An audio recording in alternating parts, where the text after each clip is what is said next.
Assalamualaikum warahmatullahi wabarakatuh. Selamat pagi.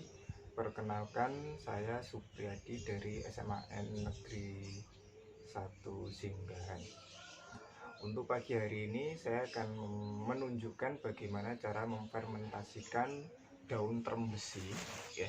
Jadi daun trembesi yang sudah kering ini nanti bisa diolah untuk digunakan sebagai campuran pupuk pada tanah. Sebelum kita gunakan pupuk ini, biar nanti ketika diterapkan pada media tanam tidak berjamur, tidak mengandung bakteri dan sebagainya, maka kita perlu memfermentasikannya dulu ya.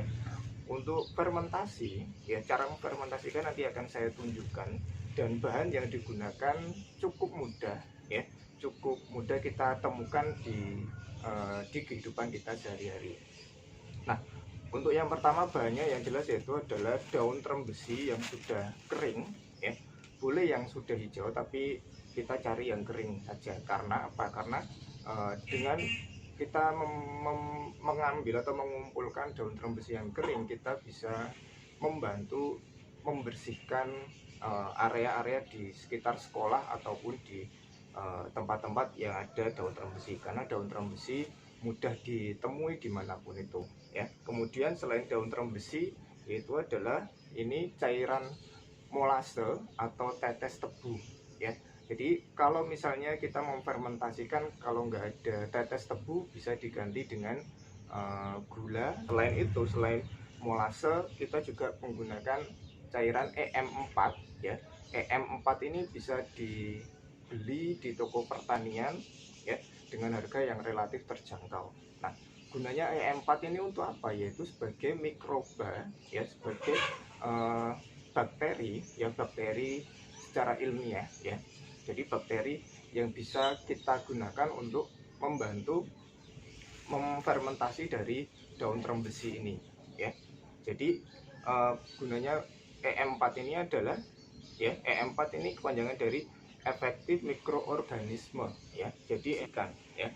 Sedangkan tujuan digunakannya molase ataupun larutan gula yaitu untuk makanan dari bakteri yang ada di EM4 ini, karena di dalam cairan EM4 ini banyak mengandung mikroba baik yang bagus untuk memfermentasikan dari daun trembesi. Cara memfermentasikannya nanti akan saya tunjukkan ya, cukup mudah, jadi enggak terlalu ribet ya. Jadi saya gunakan EM4 ini ya.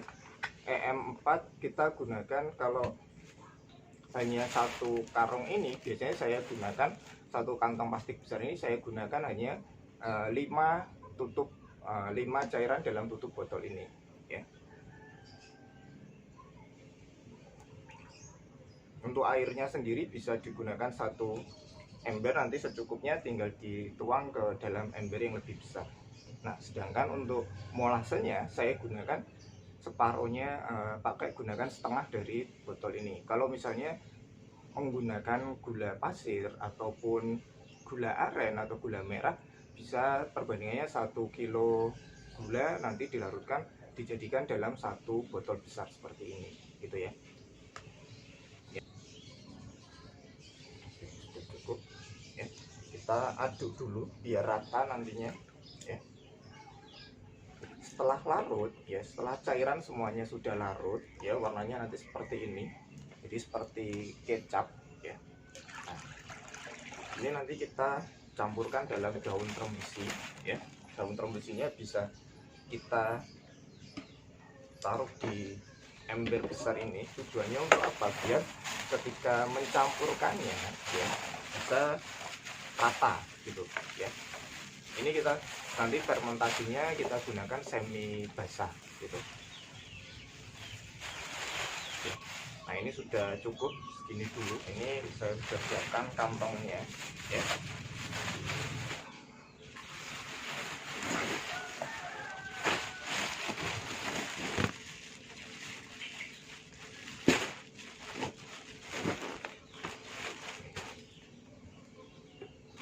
Jadi kalau sudah seperti ini, nanti kita tempatkan di tempat yang teduh ya, jangan terkena sinar matahari. kemudian 1 minggu sekali nanti bisa kita balikkan seperti ini biar posisinya untuk yang atas tidak selalu kering, yang bawah juga tidak terlalu basah, biar proses fermentasinya tercampur dengan sisipan. Oke, seperti itu cara memfermentasikan daun terung besi yang akan saya gunakan sebagai campuran media tanam pada tanaman hias saya gitu. Oke, sekian dari saya, terima kasih. Wassalamualaikum warahmatullahi wabarakatuh.